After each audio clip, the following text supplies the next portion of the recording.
जय हिंद दोस्तों। मैं रणबीर सिंह स्वागत करता हूं एक बार फिर से आप सभी का आपके परिवार मैथ एंड जीएस क्लासेस में। तो जैसा कि हम लोग reasoning and general intelligence practice set देख रहे हैं, सेट नंबर 4 हो जाएगा जो आगामी सभी परीक्षाओं के लिए महत्वपूर्ण रहने वाले हैं, है ना। चाहे वो रेलवे का हो, यूपीपी, यूपीएसआई, सी सेट में हो, लेखपाल, यूपी ट्रिपल एस सी से यानी लेखपाल में, बैंकिंग और एसएससी सभी हाल में, और बाकी अन्य एग्जाम में जिसमें पूछे जाते हैं, ठीक है। चाहे वो एसएससी, जीडी इत्यादि सभी एग्जाम में जिसमें रीजनिंग पूछी जाती है सबके लिए महत्वपूर्ण रहने वाला है। तो वीडियो शुरू करें उससे पहले आप इस चैनल को सब्सक्राइब कर लीजिए, है ना। साथ ही साथ यहाँ पे घंटी होगी, घंटी को तो भी दबाना ना भूलें। और चलिए वीडियो शुरू करें और लाइक शेयर करना बिल्कुल ना भूलें। चलिए शुरू करते हैं। पहला है क्वेश्चन, वर्णमाला श्रृंखला में बाईं ओर से 18वें अक्षर के बाईं ओर कौन सा वर्ण 7वां है। ये बड़ा इजी, देखिए ये भी यहाँ भी बाईं कह दिया, यहाँ भी बाईं कह दिया, तो 18 चूंकि जब समान होता है तो मैंने कहा था कि आप इससे क्या करेंगे, घटा लेंगे। तो यहाँ 11 नंबर पे, तो इस ज्योति से यानी कि जे के बाद के आता है तो करेक्ट आंसर क्या हो जाएगा, के। ठीक है, कैसे ये देखिए मैं इसको बताता हूँ, आप इसको याद कर लीजिए, थोड़ा सा इजी होता है मेरा तरीका ये। 5, 10, 15, 20 और 25 ये जोटी याद करना भी ठीक है। उसके बाद 2-3 इधर 2-3 इधर, 4-5 आगे पीछे तो जाना है, जरूरत पड़ने पे जा सकते हैं आप, ठीक है। तो अब देखिए इस हिसाब से 11 नंबर पे था तो जे के बाद क्या आता है तुरंत पता चल गया। और आप चाहें तो लिख के भी कर सकते हैं, जब विषम दिशाएं होंगी तब जोड़ेंगे और समान दिशाएं होंगी तो घटा लेंगे। तो इसलिए इस पर ज़्यादा समय नहीं गंवाते हैं, चलते हैं अगले प्रश्न की ओर। यदि किसी सांकेतिक भाषा में मीडिया को ये लिखा जाता है यानी एनडी जो भी हो, तो उसी भाषा में सोलेमन को किस प्रकार लिखा जाएगा। अच्छा देखते हैं हम लोग, इसमें क्या है, देखिए एम के बाद एन आता है, ठीक, और ई से पहले डी आता है और डी के बाद ई आता है। यानी देखिए इजी है, यहाँ लिख दीजिए एम ई डी आई ए, उसके नीचे यहाँ लिख दे रहा हूँ मैं N D E H B. अब देखिए ध्यान से समझिए, यहाँ पे +1, यहाँ पे +1, मतलब मैं ऊपर से नीचे की ओर अगर देख रहा हूँ तो यहाँ पे -1। देखिए ई से पहले डी आता है, फिर डी के बाद ई आता है +1, और फिर ध्यान से देखिए एच के बाद आई आता है -1, और फिर एक के बाद बी आता है +1। यानी एक बार +1 दूसरी बार -1, यानी एक बार घटा रहे, एक बार जोड़ रहे, फिर घटा रहे, फिर जोड़ रहे, फिर घटा रहे, फिर जोड़ रहे हैं। तो ऐसे एस के बाद हम क्या करेंगे, जोड़ेंगे। तो एस के बाद क्या आ जाएगा, टी, ठीक। फिर एक बार घटाएंगे तो ओ से पहले क्या आता है, एन, और फिर एक बार जोड़ेंगे तो एल के बाद एम आएगा। फिर क्या करेंगे, एक बार घटाएंगे यानी कि ई से पहले क्या आएगा, डी, फिर एक बार जोड़ेंगे तो एम के बाद एन, और फिर एक बार घटाएंगे, ओ सॉरी गड़बड़ कर दिए क्या, एक बार जोड़ रहे हैं, फिर घटा रहे हैं, फिर जोड़ रहे हैं, फिर घटा रहे हैं, फिर जोड़ रहे हैं, और एक बार फिर अब घटाएंगे, है ना। तो एम के बाद एन के पहले एम, ठीक है। एक बार जोड़ रहे हैं, दूसरी बार घटा रहे हैं, फिर जोड़ रहे हैं, फिर घटा रहे हैं, फिर जोड़ रहे हैं, मतलब लास्ट तक ऐसे, यानी +1 +1 -1 ऐसे करते हुए चले जाएंगे। तो T N M D N M ये है आपका करेक्ट आंसर पहला। क्लियर है, चलिए नेक्स्ट देखते हैं हम लोग। यदि गुणे का अर्थ योग हो, भाग का अर्थ घटाव हो, तो कुल मिला के जो कह रहा है वो करते चले जा रहे हैं हम लोग। यहीं पे देखिए ये 20 लिख दीजिए यहाँ पे, और कह रहा है गुणे का अर्थ जो योग है तो +16। ऐसे आमतौर पे इतना बहुत जल्दी कर लेते हैं इसी में, लेकिन मैं यहाँ पे थोड़ा सा बात कर लेता हूँ तो इसलिए थोड़ा टाइम लगेगा। और डिवाइड का अर्थ है घटाओ, तो डिवाइड कहाँ है, चलिए डिवाइड से पहले हमें माइनस वाले को ढूंढना है। तो माइनस का क्या अर्थ है, माइनस का अर्थ है विभाजन, तो यहाँ पे विभाजन है। और प्लस का अर्थ क्या है, प्लस का अर्थ है गुणा, गुणा। भाग का अर्थ क्या है, घटाओ। बस सॉल्व कर लीजिए, देखिए 2 8 16, और फिर गुणा कराएंगे रूल्स के हिसाब से, तो 8 दूनी 16, और इन दोनों को जोड़ देंगे, बड़ा इजी हो गया ये।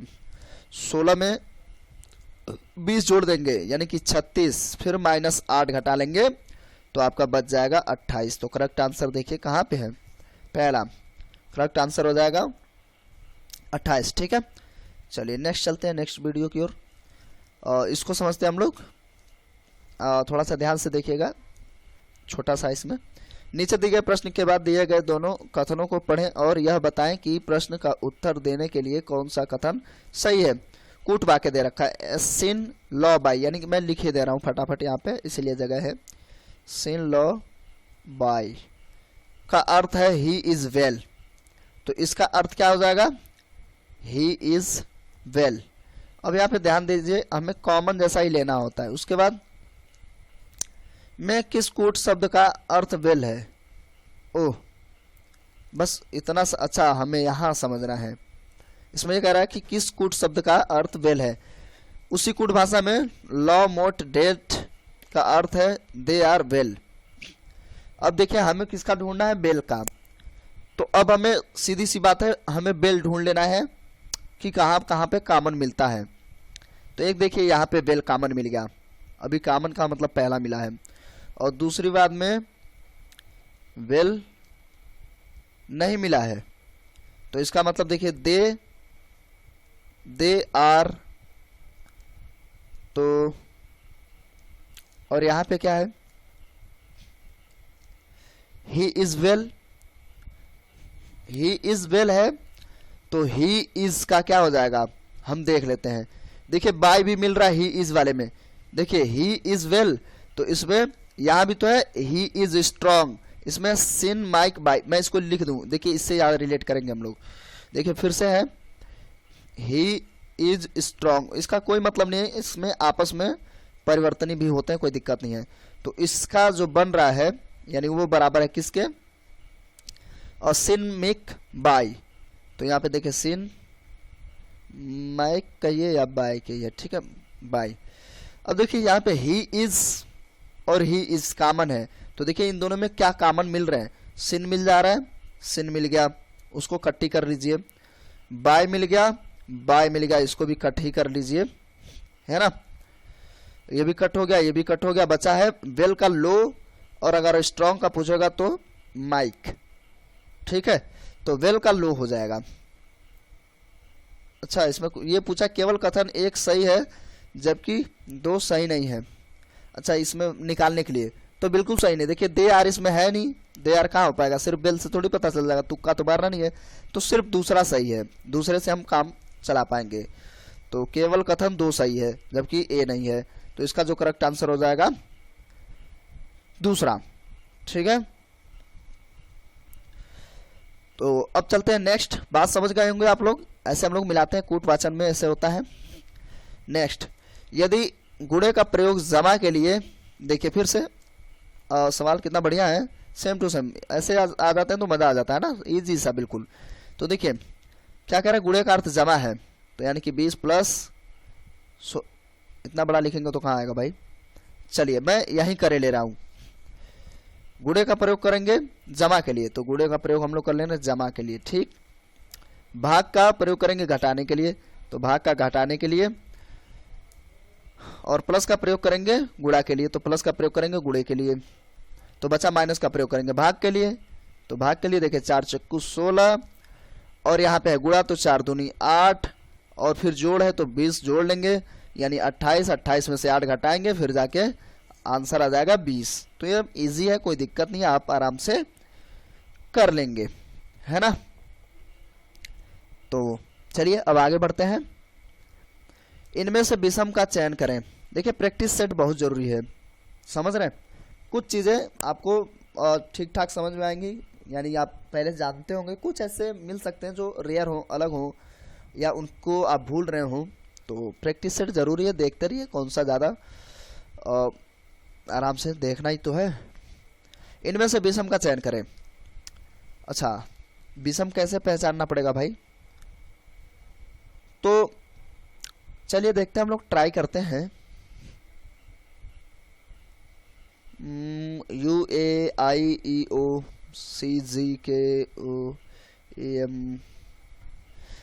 एक चीज देखिए, यहाँ पे समझ में आ गया मुद्दा क्या है, ये इसका करेक्ट आंसर होगा। पूछिए क्यों, क्योंकि इसमें देखिए सारे के सारे वोवेल्स हैं, AEIOU ही है पांचों, लेकिन यहाँ पे कॉन्सोनेंट्स हैं, कॉन्सोनेंट्स है, वोवेल्स भी है, कॉन्सोनेंट्स हैं। वोवेल्स है, वोवेल्स है, कॉन्सोनेंट्स है, कॉन्सोनेंट्स, वोवेल्स, कॉन्सोनेंट्स, कॉन्सोनेंट्स, ये भी अभी, यानी कि, और अच्छा एक चीज ये भी था कि आप इसको सही क्यों नहीं कर पा रहे थे, ये भी तो एक मुद्दा हो सकता है। तो यहाँ पे मुद्दा इसलिए देखिए ये सही होगा क्योंकि ये इसमें सिर्फ और सिर्फ 5 ही होते हैं, एक तरीका ये भी है, और पांचों को पांचों समाहित है, तब भी हो गया, और सारे के सारे वोवेल्स हैं, ठीक है।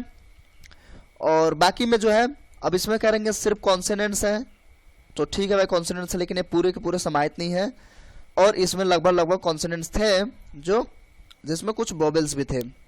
तो इस तरीके से देखिए ये वाला आपका करेक्ट आंसर हो जाएगा दो पक्ष के हिसाब से, और ये आपका करेक्ट आंसर है भी। तो ध्यान देंगे ऐसी चीज़ों पे, क्योंकि अब ऐसे में हमारा दिमाग दोनों जगहों पे जाने लगता है कि भाई ये भी हो सकता है, ये भी हो सकता है। तो इसका जो करेक्ट आंसर होगा ये होगा। आप इस चीज़ को भी थोड़ा सा ध्यान देंगे, है ना, क्योंकि इनमें कॉन्सोनेंट्स की भरमार है, और जबकि यहाँ पे पूरा कॉन्सोनेंट्स, लेकिन यहाँ पे पूरा वोवेल्स है।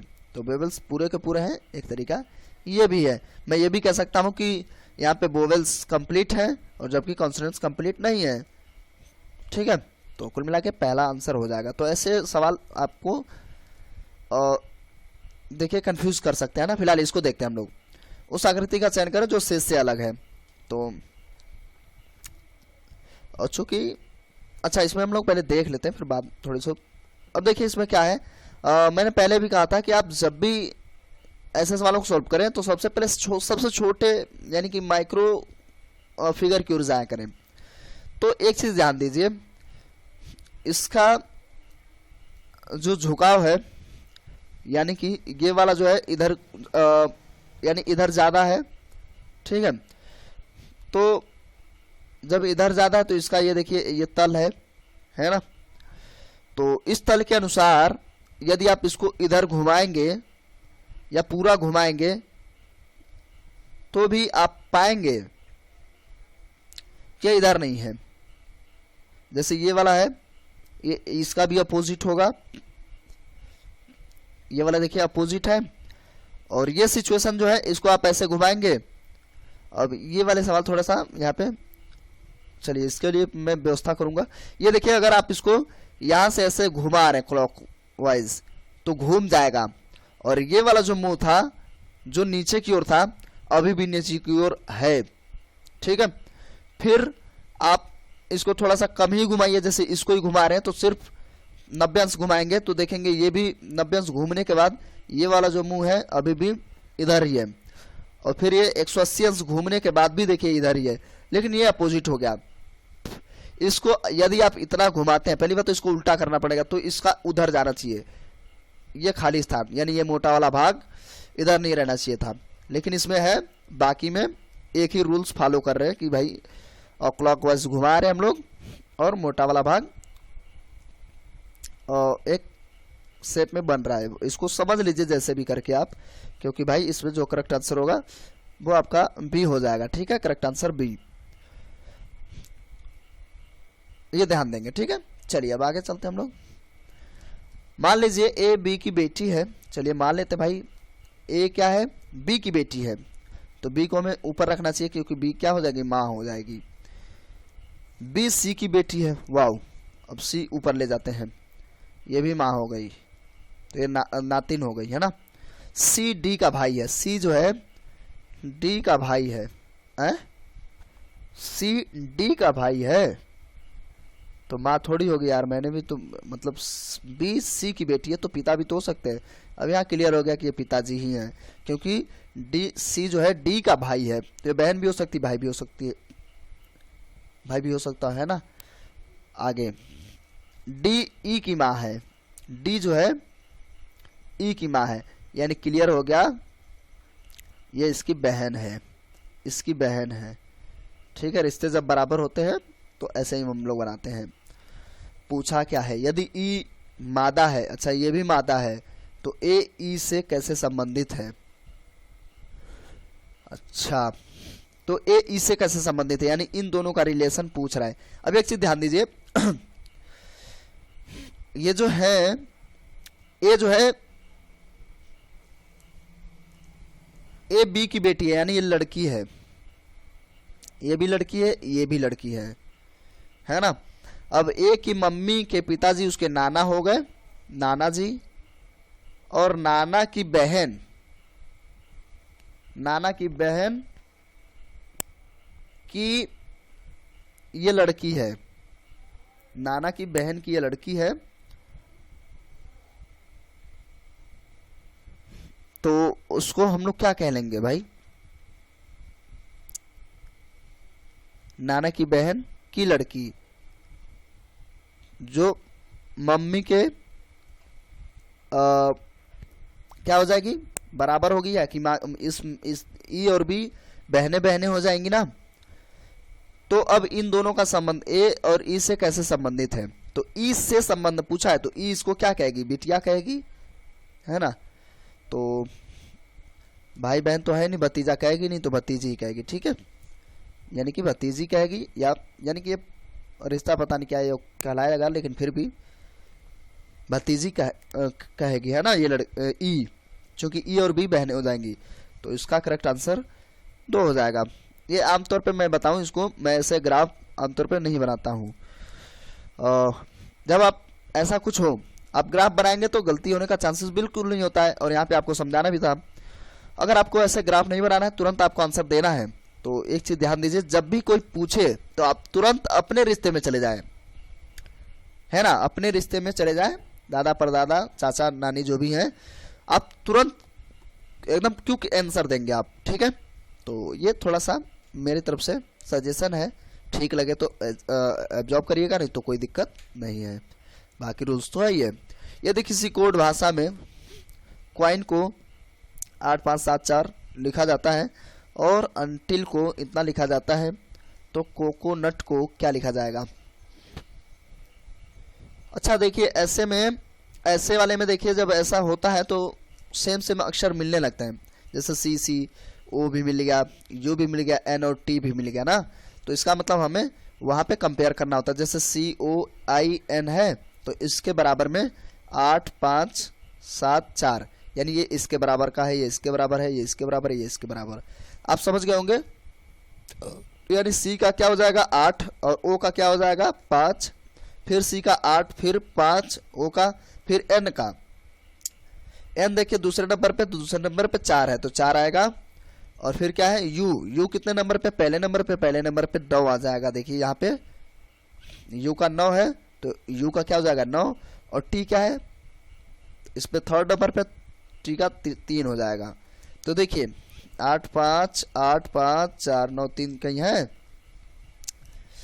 8 से ये शुरू होते हैं, 8 5 8 5 3 2 1 नहीं है, 8 5 8 5 4 9 3, करेक्ट आंसर दूसरा हो गया, है ना। तो इस तरीके से आप आंसर इसमें दे पाएंगे। तो इजी है, और अभी तक सबसे बेहतरीन क्वेश्चन यही मिला है, जो सबसे ज़्यादा बड़े एग्जाम में पूछा जाता है, सी सेट वगैरह में, है ना। नीचे दिए गए कथन के बाद दिए गए दोनों धारणाओं को पढ़ें और निर्णय लें कि कौन सी धारणाएं कथन के अंतर्गत हैं। कथन क्या होगा से बेहतर है ओह। अच्छा भैया ये भी समझ लीजिए, कथन है क्या होगा से बेहतर है ओह, यानी कि अच्छा इसमें अपना दिमाग नहीं लगाना है ना, बात यही है। अब इसमें हमें क्या है, अब ध्यान से समझिएगा, अब इसके अनुसार हमें आंसर देना है। लिखा है समस्याओं को देखकर छोड़ने से पहले आपको प्रयास करना चाहिए। तो इस हिसाब से क्या होगा ये सोचने से बेहतर है बाद में पछता लेंगे, ओह गलत हो गया। तो ये सही है मेरे हिसाब से, और ये सही है ही है, चाहे किसी के हिसाब से हो। उसके बाद यदि आप असफल होते हैं तो भी आप सीखेंगे कि समस्या से कैसे निपटा नहीं जा सकता। ये भी सही बात है भाई। अगर आप असफल हो गए, क्या होगा आप सोच रहे हैं, उससे पहले आप कुछ करके गलत ही कर दीजिए, तो आप ये समझ जाएंगे कि इस कम से कम इस रास्ते से तो ये काम नहीं होगा, है ना। तो यानी इस रास्ते से काम नहीं होगा। तो कुल मिला के इसमें हमें चारों का दोनों लग रहे सही हैं, तो दोनों धारणाएं सही हैं। तो कुल मिला के इसका करेक्ट आंसर भी क्या हो जाएगा, और 4 नंबर, है ना। मेरी एरो नहीं काम कर रही भाई सही से। हाँ, ये चौथा याद कर लीजिएगा, ठीक है। 4 नंबर कुछ इशू हो रहा है इसमें, कहीं और जा रहा है। चलिए ठीक है, इसका जो हो जाएगा 4 आंसर हो जाएगा, दोनों को दोनों सही है। और आपको कैसा लगा वीडियो आप कमेंट करके जरूर बताएंगे, और वीडियो थोड़ा सा भी हेल्पफुल लगा तो प्लीज वीडियो को लाइक करिए, और चैनल को आपने सब्सक्राइब कर ही लिया होगा और बेल आइकन को प्रेस कर लिए होंगे, नहीं किए तो प्लीज दोनों काम कर लीजिए, जिससे आपको नोटिफिकेशन मिल सकेगा सबसे पहले। दोस्तों के साथ शेयर करना बिल्कुल ना भूलें। तो मिलता है वीडियो में, तब तक के लिए नमस्कार, जय हिंद, जय भारत।